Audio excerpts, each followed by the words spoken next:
ಪಂಚಾಯತ್ ಸದಸ್ಯರ ಮಾತೊಂದನ್ನು ಕೇಳಿ ವ್ಯಕ್ತಿಯೊಬ್ಬ ಜೀವಕ್ಕೆ ಕುತ್ತು ತಂದುಕೊಂಡಿರುವಂಥ ಘಟನೆ ಗುಲ್ಬರ್ಗ ಜಿಲ್ಲೆಯಲ್ಲಿ ನಡೆದಿದೆ. ಕಲಬುರಗಿ ಜಿಲ್ಲೆಯಲ್ಲಿ ನಡೆದಿದೆ. ಪಂಚಾಯತ್ ಸದಸ್ಯನ ಮಾತು ಕೇಳಿ ಜೀವಕ್ಕೆ ಕುತ್ತು ಬಂದಿದೆ ವ್ಯಕ್ತಿಗೆ. ಕಂಬ ಹತ್ತಿ ಬಲ್ಬ್ ಅಳವಡಿಸೋ ವೇಳೆ ವಿದ್ಯುತ್ ಶಾಕ್ ತಗಲಿ ವ್ಯಕ್ತಿ ಆಸ್ಪತ್ರೆಗೆ ದಾಖಲಾಗಿರುವ ಕಲಬುರಗಿಯ ಅಫ್ಜಲ್ಪುರದ ಬಂದರವಾಡ ಗ್ರಾಮದಲ್ಲಿ ನಡೆದಿರುವಂಥ ಘಟನೆ ಇದು. ಜಾತ್ರೆಗೆ ಊರು ತುಂಬ ವಿದ್ಯುತ್ ಕಂಬಗಳಿಗೆ ಹೊಸ ಬಲ್ಬ್ ಅನ್ನು ಮಾಡಲಾಗ್ತಾ ಇತ್ತು. ಪಂಚಾಯತ್ ಬಳಿ ಸಿಬ್ಬಂದಿ ಇರಲಿಲ್ಲ, ಜೆಸ್ಕಾಂ ಲೈನ್ ಮ್ಯಾನ್ಗಳು ಕೂಡ ಇರಲಿಲ್ಲ. ಪಂಚಾಯತ್ ಸದಸ್ಯ ಹೇಳಿದ್ದಾರೆ ಲಕ್ಷ್ಮಣ್ ಅನ್ನುವಂಥ ವ್ಯಕ್ತಿಗೆ, ನೀನೇ ಹತ್ತು ಕಂಬಕ್ಕೆ ಬಲ್ಬ್ ಅಳವಡಿಸುವಂತ. ಬಲ್ಬ್ ಅಳವಡಿಸುವ ವೇಳೆ ಲಕ್ಷ್ಮಣಿಗೆ ವಿದ್ಯುತ್ ಶಾಕ್ ತಗಲಿದೆ. ಕಂಬದ ಮೇಲಿಂದ ಬಿದ್ದು ಸಾವು ಬದುಕಿನ ಮಧ್ಯೆ ಹೋರಾಡ್ತಾ ಇದ್ದಾರೆ. ಎರಡೂ ಕೈ ಕಟ್ಟಾಗಿದೆ. ನೋಡ್ತಾ ಇದ್ದೀರಿ ಪರಿಸ್ಥಿತಿ ಹೆಂಗಿದೆ ಅಂತ. ಲಕ್ಷ್ಮಣ್ ಪಂಚಾಯತ್ ಸದಸ್ಯನ ಮಾತು ಕೇಳಿ ವಿದ್ಯುತ್ ಕಂಬಕ್ಕೆ ಹತ್ತಿ ಇಂಥ ಸ್ಥಿತಿಯನ್ನು ತಂದುಕೊಂಡಿದೆ. ಕಂಬಕ್ಕೆ ಹತ್ತಿಸಿದಂಥ ಪಂಚಾಯತ್ ಸದಸ್ಯ ಸದ್ಯ ನಾಪತ್ತೆ.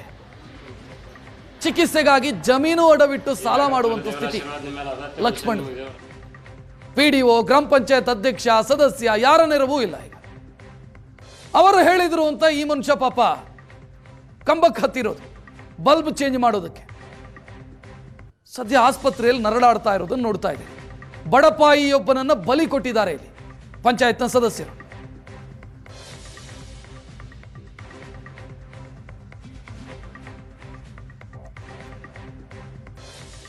ಲಕ್ಷ್ಮಣ್ ತಂದೆ ಬಸಣ್ಣ ಕೋಳ್ಕರ್ ಅಂತ ಬಂದರ್ವಾಡ್ ವಿಲೇಜ್ದವರು. ಇವರು ಹೂವನಹಳ್ಳಿಯಲ್ಲಿ ಒಂದು ಗ್ರಾಮದಲ್ಲಿ ಜಾತ್ರೆ ಇದೆ. ಅದಕ್ಕೆಲ್ಲ ಕಂಬಕ್ಕೆ ಸರಿಪಡಿಸೋದಿದೆ. ಅಂದರೆ ಏನು ಎಲೆಕ್ಟ್ರಿಕ್ ವರ್ಕ್ ಇರುತ್ತೆ, ಅದು ಎಲೆಕ್ಟ್ರಿಕ್ ವರ್ಕ್ ಮಾಡಿಸ್ಬೇಕು ಅಂತ ಅವ್ರನ್ನೇ ಒಬ್ಬರು ಅದೇ ಇರುವಂಥ ಗ್ರಾಮ ಪಂಚಾಯತ್ ಸದಸ್ಯರು ಈರಣ್ಣ ಅನ್ನೋರು ಕರ್ಕೊಂಡು ಹೋಗಿರ್ತಾರೆ. ಮತ್ತು ಅವರು ಈ ಲೈಟ್ ಎಲೆಕ್ಟ್ರಿಕ್ ವರ್ಕ್ ಮಾಡಬೇಕಾದ್ರೆ ಅವರಿಗೆ ಎಲೆಕ್ಟ್ರಿಕ್ ಶಾಕ್ ಹತ್ತು ಅಲ್ಲೇ ಕೆಳಗಡೆ ಬಿದ್ದಿರ್ತಾರೆ. ತದನಂತರ ಇಮಿಡಿಯೇಟಾಗಿ ಅವರಿಗೆ ಹಾಸ್ಪಿಟ್ಲಿಗೆ ಕರ್ಕೊಂಡು ಹೋಗಿದ್ದು ಇರುತ್ತದೆ. ಅವ್ರಿಗೆ ಮತ್ತು 2 ಹ್ಯಾಂಡ್ಸ್ಗೂ ಇಂಜುರಿ ಅದರಿಂದ ಇಂಜುರಿ ಆಗಿದೆ. ಸೊ ಈ ವಿಷಯಕ್ಕಾಗಿ ದೇವಲಗನಗರ ಪೊಲೀಸ್ ಸ್ಟೇಷನಲ್ಲಿ 19/1/2026 ರಂದು ಒಂದು ಹೆಚ್ಚಿನ ಡೀಟೇಲ್ ನೀಡೋದಕ್ಕೆ ನಮ್ಮ ಪ್ರತಿನಿಧಿ ಶರಣಯ್ಯ ಹಿರೇಮಠ ನೇರ ಸಂಪರ್ಕದಲ್ಲಿ. ಶರಣಯ್ಯ, ಈಗ ವಿದ್ಯುತ್ ಕಂಬಕ್ಕೆ 3ನೇ ವ್ಯಕ್ತಿ ಹತ್ತೋದಕ್ಕೆ ಅವಕಾಶನೇ ಇಲ್ಲ. ಪಂಚಾಯತ್ ಸದಸ್ಯ ಹೇಗೆ ಹೇಳ್ತಾನೆ ಹತ್ತು ನೀನು ನಾನು ನೋಡ್ಕೊಳ್ತೀನಿ ಅಂತ? ಹೌದು ರಕ್ಷತ್, ಇದೇ ಒಂದು ರೀತಿ ಘೋರ. ಯಾಕೆಂತ ಹೇಳಿದ್ರೆ ಜೆಸ್ಕಾಮ್ನವರಾದರೂ ಹತ್ತಬೇಕು ಅಥವಾ ಗ್ರಾಮ ಪಂಚಾಯಿತಿಯ ಅಧಿಕೃತ ಸಿಬ್ಬಂದಿಗಳು ಆ ಲೈನನ್ನು LT ತಗೊಂಡು, ಅಂದರೆ ಮೇಲು ಭಾಗದಲ್ಲಿರುವಂತಹ ಪವರ್ ಸಪ್ಲೈನ ಕಟ್ ಮಾಡಿ ಕಂಬ ಹತ್ತುವಂಥದ್ದು ವಾಡಿಕೆ ಇರುವಂತಹ ನಿಯಮ. ಆದರೆ ಇಲ್ಲಿ ಬಹಳಷ್ಟು ಕಡೆ, ಕಲಬುರಗಿ ಸೇರಿದಂತೆ ಬಹಳಷ್ಟು ಕಡೆ ಜೆಸ್ಕಾಮ್ನ ಸಿಬ್ಬಂದಿಗಳ ಲೈನ್ ಮ್ಯಾನ್ಗಳೇ ಅವರಿಗೆ ಬರುವಂತಹ ಪೇಮೆಂಟಲ್ಲೇ 4,000 5,000 ಕೊಟ್ಟು ಈ ರೀತಿ ವ್ಯಕ್ತಿಗಳನ್ನು ಇಟ್ಕೊಂಡು ಕೆಲಸ ಮಾಡಿಸ್ತಾ ಇರುವಂಥದ್ದು ಒಂದು ಭಾಗ. ಆದರೆ ಈ ಘಟನೆಯನ್ನು ನೋಡಿದಾಗ ಇದು ಅಫ್ಜಲ್ಪುರ ತಾಲೂಕಿನ ಹೂವಿನಹಳ್ಳಿ ಅನ್ನುವಂತಹ ಗ್ರಾಮದಲ್ಲಿ ನಡೆದಿರುವಂಥದ್ದು. ಈತ ಬಂದರವಾಡದ ಪಕ್ಕದಲ್ಲಿರುವಂತಹ ಬಂದರವಾಡ ಗ್ರಾಮದ ನಿವಾಸಿ ಲಕ್ಷ್ಮಣ್ ಅನ್ನುವಂಥವನು. ಈ ಬಂದರವಾಡ ಗ್ರಾಮ ಪಂಚಾಯತಿ ವ್ಯಾಪ್ತಿಗೆ ಹೂವಿನಹಳ್ಳಿ ಬರ್ತದೆ.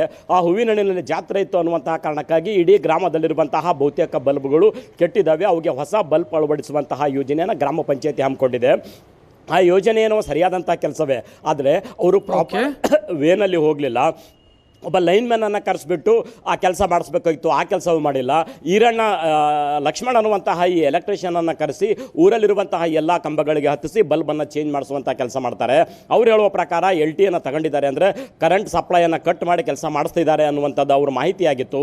ಆದರೆ ಜೆಸ್ಕಾಂ ಸಿಬ್ಬಂದಿಗಳು ಅಲ್ಲಿ ಇರದೇ ಇರುವಂತಹ ಕಾರಣಕ್ಕಾಗಿ ಅವಘಡ ಸಂಭವಿಸಿರುವಂಥದ್ದು. ಕರೆಂಟ್ ಸಪ್ಲೈ ಯಾವಾಗ ಕಟ್ ಆಗಿತ್ತು, 4-6 ಕಂಬಗಳಿಗೆ ಅವ್ರು ಹಾಕೊಂಡು ಬಂದಿದ್ದಾರೆ. ಮುಂದಿನ ಕಂಬಗಳಿಗೆ ಹಾಕುವಂಥ ಸಂದರ್ಭದಲ್ಲಿ ಕರೆಂಟ್ ತಗಲಿದೆ. ತಕ್ಷಣವೇ ಆತ ಕೆಳಗೆ ಬಿದ್ದಿದ್ದಾನೆ. ಶರಣಯ್ಯ, ಹಾಗೆ ಇರಿ. ನನ್ನ ಜೊತೆಗೆ ಈಗ ಲಕ್ಷ್ಮಣ್ ಅವರೇ ಫೋನ್ ಸಂಪರ್ಕದಲ್ಲಿದ್ದಾರೆ. ಗಾಯಗೊಂಡಿರುವಂತ, ಕೈ ಕಳ್ಕೊಂಡಿರುವಂತ ಲಕ್ಷ್ಮಣ್ ಅವರೇ ಫೋನ್ ಸಂಪರ್ಕದಲ್ಲಿ. ಲಕ್ಷ್ಮಣ್ ಅವರೇ ನಮಸ್ಕಾರ. ನಮಸ್ಕಾರ ಸರ್. ನಮಸ್ತೆ. ಯಾರು ಹೇಳಿದ್ದು ನಿಮಗೆ ಕರೆಂಟ್ ಕಂಬಕ್ಕೆ ಹತ್ತಿ ಅಂತ?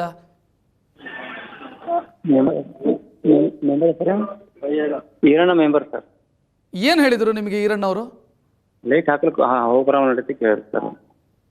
ಅರ್ಥ ಆಗ್ಲಿಲ್ಲ ಲಕ್ಷ್ಮಣ್ ಅವರೇ. ಲೈಟ್ ಹಾಕೊಂಬರಾಮ ನಡೆಯೋದ್ರೆ ಕೇಳಿದ್ರು ಸರ್ ನನಗೆ ಅವರು. ಅವ್ರು ನಾವೇನ್ ಮಾಡಿದ್ವಿ ಸರ್, ಲೈಟ್ ನ ವಾಲಪ್ಪ ಅಂತಂದ್ರೆ ಒಂದ್ರೂ ಅವ ಕೇಳಿಲ್ರಿ. ಹುನಾಳಿಗೆ ಕರ್ಕೊಂಡ್ ಹೋದ್ರಿ. ಕರ್ಕೊಂಡ್ ಹೋಗಿ LC ತಗೊಂಡ್ರಿ. LC ತಗೊಂಡಕ್ಕೆ ಊರಾಗ ಹಾಕೋದ್ ಬಂದೇವ್ರಿ ಸರ್.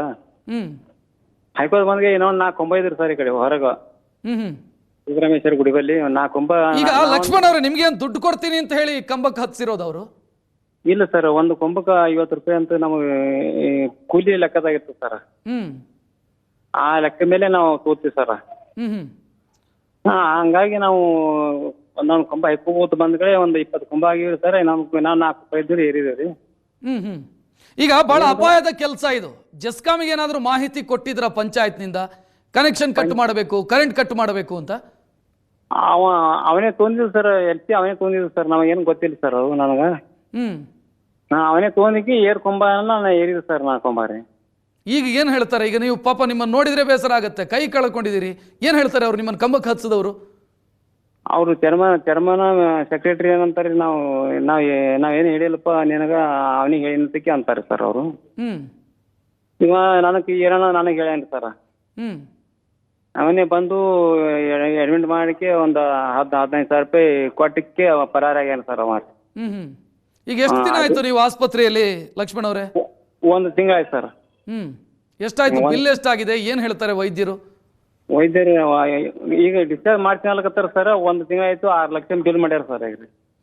ಏನ್ ಮಾಡ್ತೀರಿ ಈಗ 6 ಲಕ್ಷ ಬಿಲ್ಲಿಗೆ? ಏನ್ ಮಾಡಬೇಕು ಸರ್, ನಾವು ಭಾಳ ಸರ್. ನಾವು ಈಗ ಪ್ರತಿಯೊಂದು ಕೂಲಿ ನಾವೇ ಮಾಡಿ ನನ್ನಿಂದೇ ಮೈ ಸಂಸಾರ ನಿಂತಿತ್ತು ಸರ್ ನಂದು. 3 ಹೆಣ್ಮಕ್ಳು ಅವ್ರಿ ಸರ್. ನಾನು ಮನೆ ಯಾರೆಲ್ಲ ಇದೀರಿ ಲಕ್ಷ್ಮಣ್ ಅವರೇ ಮನೆಯಲ್ಲಿ? ನಮ್ಮ ಹೆಣ್ಮಕ್ಳು ಮಿಸಸ್ ಒಬ್ಬ ಕಳ್ರಿ, 3 ಮಂದಿ ಮಕ್ಕಳು ಅವ್ರ ಸರ್, ಒಬ್ಬ ಮಗ ಸರ್. ಈಗ ಅವ್ರೇನು ಹೇಳ್ತಿಲ್ಲ, ನಾವು ಬಿಲ್ ಕಟ್ತೀವಿ ಅಂತಾನು ಹೇಳ್ತಿಲ್ಲ, ಪರಿಹಾರ ಕೊಡ್ತೀವಿ ಅಂತಾನು ಹೇಳ್ತಿಲ್ಲ ಅವರು? ಏನು ಅಲ್ಲಕತ್ತಿಲ್ಲ ಸರ್ ಅವ್ರು. ಅವ್ರು ದಿಕ್ಕಿ ಮನೆ ತಿರುಗಾಡಿದ್ರು ಅವ್ರು ಏನು ಹೇಳಲಾಗ್ಯಾರ ಸರ್, ಏನು ಕೊಡಲಾಗ್ಯಾರ ಸರ್. ಫುಲ್ ಡಿಟೇನ್ ಹೋದ್ರು ಅವರು ಕೇಸ್ ತಗೋಲಾಗ್ಯಾರ ಸರ್. ಅವರು ಚಾರ್ಜ್ ಶೀಟ್ ಹಾಕಲಾಗ್ಯಾರ. ಹಂಗಾಗಿ ನಾವು ಹಿಂಗೆ ಕೂತೀವಿ ನೋಡ್ರಿ ಸರ್. ಹ್ಯಾಂಗ ಮಾಡ್ಬೇಕು ನಮ್ಮ ಪ್ರತಿಯೊಂದು ಇದಕ್ಕೂ ಏನು ಇದು ಮಾಡ್ಕೊಡಲಾಗ್ಯಾರ ಸರ್ ಅವರು. ಈಗ ಆಸ್ಪತ್ರೆಯಲ್ಲಿ ಬಿಲ್ ಇಷ್ಟ ಆಗಿದೆ, ಹಿಂಗಾಗಿದೆ ನನ್ನ ಸ್ಥಿತಿ ಅಂತ ಹೇಳಿದ್ರ ಅವರಿಗೆ? ಯಾರು ಈರಣ್ಣ ಅಂತ ಹೇಳಿದ್ರೆ ಅವರಿಗೆ ಅಥವಾ PDOಗೆ ಹೇಳಿದ್ರ ಅವರಿಗೆ?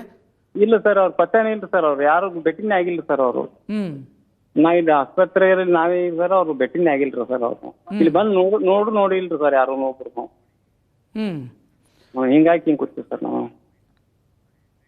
ಎಸ್ ಲಕ್ಷ್ಮಣ್ ಅವರೇ, ಥ್ಯಾಂಕ್ ಯು. ಬಹುಶಃ ಲಕ್ಷ್ಮಣ್ ಅವರ ಪರಿಸ್ಥಿತಿ ನೋಡಿದ್ರೆ ನಿಜಕ್ಕೂ ಬೇಸರ ಆಗುತ್ತೆ. ಯಾರೋ ಕಂಬಕ್ಕೆ ಹತ್ತಿ ಅಂತ ಹೇಳಿದ್ದಾರೆ, ಇವರು ಹತ್ತಿದ್ದಾರೆ ಪಾಪ. ಕೈ ಕಳ್ಕೊಂಡು ಆಸ್ಪತ್ರೆಯಲ್ಲಿ ನರಳಾಡ್ತಾ ಇದ್ದಾರೆ. 6 ಲಕ್ಷ ಬಿಲ್ ಆಗಿದೆ. ಯಾರು ಹೇಳೋರು ಯಾರು, ಕೇಳೋರು ಯಾರು? ಅಧಿಕಾರಿಗಳನ್ನು ಕೇಳಿದರೆ ನಾವು ಹೇಳಿದ್ವಾ ನಿನ್ಗೆ ಹತ್ತಕ್ಕೆ ಅಂತ ಪ್ರಶ್ನೆ ಕೇಳ್ತಿದ್ದಾರೆ. ಏನು ಮಾಡಬೇಕು ಒಬ್ಬ ಬಡಪಾಯಿ? ಗೊತ್ತಿಲ್ಲ. ಬಹುಶಃ ಅಧಿಕಾರಿಗಳು ಯೋಚನೆ ಮಾಡಬೇಕಾಗಿದೆ. ಏನಾದರೂ ಪರಿಹಾರ ಕೊಡೋದಕ್ಕೆ ಸಾಧ್ಯನಾ ಆ ವ್ಯಕ್ತಿಗೆ? ಕೂಲಿ ಮಾಲಿ ಜೀವನ ಮಾಡುವಂಥ ವ್ಯಕ್ತಿ, ಆ ವ್ಯಕ್ತಿಗೆ ಏನಾದರೂ ಪರಿಹಾರ ಕೊಡೋದಕ್ಕೆ ಕಾನೂನು ಪ್ರಕಾರ ಸಾಧ್ಯ ಇದೆಯಾ ಅಂತ, ಇನ್ನು ಪಂಚಾಯತ್ನಿಂದ ಏನಾದರೂ ಮಾಡೋದಕ್ಕೆ ಸಾಧ್ಯ ಇದೆಯಾ? ಯೋಚನೆ ಮಾಡಬೇಕಾಗಿದೆ.